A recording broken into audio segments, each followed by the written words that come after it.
Please subscribe our channel for future videos. Good morning to both of you.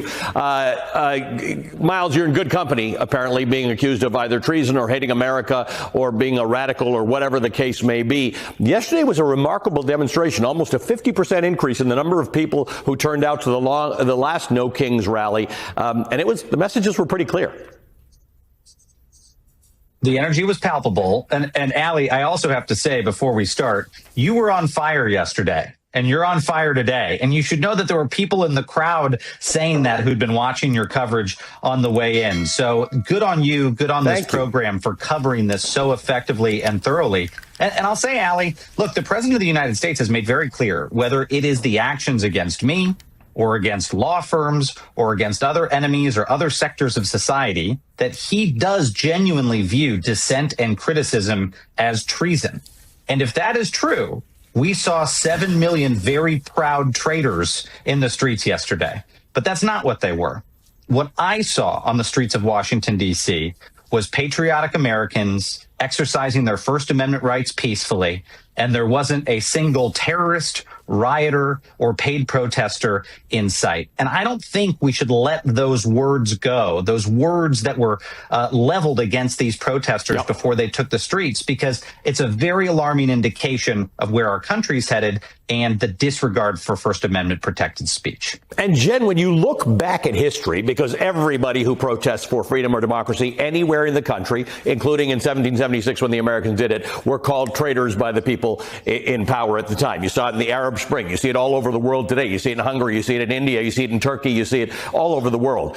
It is, I think Miles is right. It is worth pointing out that this is the breaking point for them. This is where you see their weakness. When they go out and say that this tried and true, honest American concept of protest and dissent is traitorous and anti-American, it's a sign that they're losing. Absolutely. And just before going on, I got a notice from the organizers that we are now at a count of over 7 million people. So that's an awful lot of members of Antifa, terrorists, pro-Hamas. You know, the people that I spoke to, I was out in Washington, D.C. It was such a joyous atmosphere. It was so uplifting. I went up to one gentleman who was wearing American flag eyeglasses, and I jokingly said, "So are you a member of Antifa?" And he pulled out the dog tags of his grandfather, who had fought in World War II. And he said he was the original anti-fascist. So I don't know what their obsession with anti-fascists is, but if we're anti-fascists, what does that make them? And I think what I heard from the crowd, from old people, young people, people out with their kids, people out with their dogs, was this overriding sense that something has gone terribly wrong. And one gentleman holding a sign that said, "We don't hate America, we hate what these people are doing to America," I think really spoke volumes. And if anything, the Republicans, the MAGA Republicans, are not only evil, but they're stupid, because I think they helped juice the turnout yesterday. I think you're right. And there were a lot of people who were just absolutely gleeful at the opportunity to show that this is peaceful, this is joyous. And hats off to Portland for showing how whimsical, how fun, how joyous this can. Once again, Donald Trump walks into history. More than 25,000 people showed up, and guess what? Not a single arrest, no riots, no chaos. Just massive energy. The media can't process it. But this is real, and now, the bigger twist. Former DHS Chief of Staff Miles Taylor, the same guy who once worked inside Trump's administration, is now warning America. He's saying, "You have no idea what's coming if Trump returns." He's talking about secret plans, weaponizing government, and a strategy to silence anyone who gets in his way, not rumor. Not speculation, from a man who saw it from the inside. So here's the reality. On one side, record crowds, zero arrests, unstoppable momentum. On the other, insiders panicking, warning of danger. This moment changed everything. Because love him or fear him, backhand index pointing right, Trump isn't just running a campaign, he's building a movement. And the question now is America ready for what comes next? Depending on who you ask, it is the eve of freedom or the eve of terror. Just hours from now, thousands upon thousands will gather in the streets for the nationwide No Kings protests, Organizers say that they're speaking out against Donald Trump and his abuse of power. Republicans are framing it quite differently. We're going to bring together the Marxists, the socialists, the Antifa advocates, the anarchists, and the pro-Hamas wing of the far-left Democrat Party. That is the modern Democratic Party. That's where they've gone. And the Hate America rally is the common theme among all those groups. Now, these protests come at an interesting time.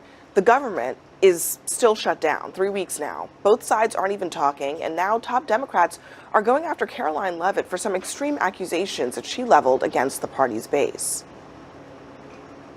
The Democrat Party's main constituency are made up of Hamas terrorists, illegal aliens, and violent criminals. That is who the Democrat Party is catering to. They don't stand for anything except for catering to their far-left base, which, as I said, includes anti-Semites, includes Hamas terrorists, illegal aliens, and violent criminals who they want to let off freely to roam in American streets. Caroline Leavitt is a complete and total disgrace. She continues to embarrass herself. It gets worse every time she opens her mouth.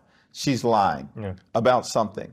And of course she's lying about the patriotic Americans who are going to exercise their First Amendment rights to petition the government and express themselves and gather in a peaceful assembly. Now, Ashley, I don't know why Republicans are so exercised about this protest tomorrow compared to the last time that it was happening. But could it be the sense that there is more momentum this time around than there was the last time? I mean, what's your sense of how much energy there is and how many people we might see tomorrow? I think there's going to be millions of Americans and people protesting tomorrow to protect our democracy. I think that the reason why Republicans are paying attention now is because the last time the No Kings protest took place, it was on Donald Trump's birthday, and he thought millions of people were going to show up for that, and they didn't, and instead they showed up for protests that day. And so now he's like, maybe I'm not as popular as I think. But for Republicans, what I would argue is that you should want millions of people to go out into the streets. You should want millions of people to be able to peacefully protest, because that is the perfect counterpoint you can say to me when I say I think our democracy is under attack with authoritarian regimes. What you shouldn't do is call us Marxists or socialists, or you can be whatever you want in America. That's the beauty of a democracy. And I swear, I really do. I thought a couple weeks ago we said we were going to take the temperature down. Protesting peacefully in the street is taking the temperature down. Calling people Hamas sympathizers, socialists, all the other terrible things they've said, that is not what that does. Yeah, whatever happened to that, Lance? Who are the sponsors The idea, of this? whatever happened to the fact that literally just a few weeks ago, the idea was, let's take the temperature down. Let's not call each other these things that make this seem like some kind of existential struggle. What happened to that? Who are the sponsors of this event tomorrow? Let's say Indivisible. The leading defund the police organization in this country. Jewish Voice Indivisible is not the leading defund the police. That is like 100% factually are. incorrect. They were for years to defund the police. No, they weren't. That's Jewish wrong. Voice Check for your Peace source. is a Hamas sympathetic group. They pal around with Students for Justice for Palestine, another Hamas funded organization. They're not the lead These are the protesters. organizations. George Soros funded organizations. They're the most radical left-wing groups that are sponsored. What we just watched isn't a sideshow. It's the sound of a country waking up. Organizers say nearly 7 million people turned out across more than 2,700 events, a single-day wave of protest unlike anything we've seen in years. The Verge, and the pictures matched the numbers. City after city felt less like a riot and more like a giant, urgent street festival. Families, vets, music, humor, a deliberate display of peaceful civic power. The Guardian, so why the panic from the other side? Because mass civic energy breaks the comfort of a bubble.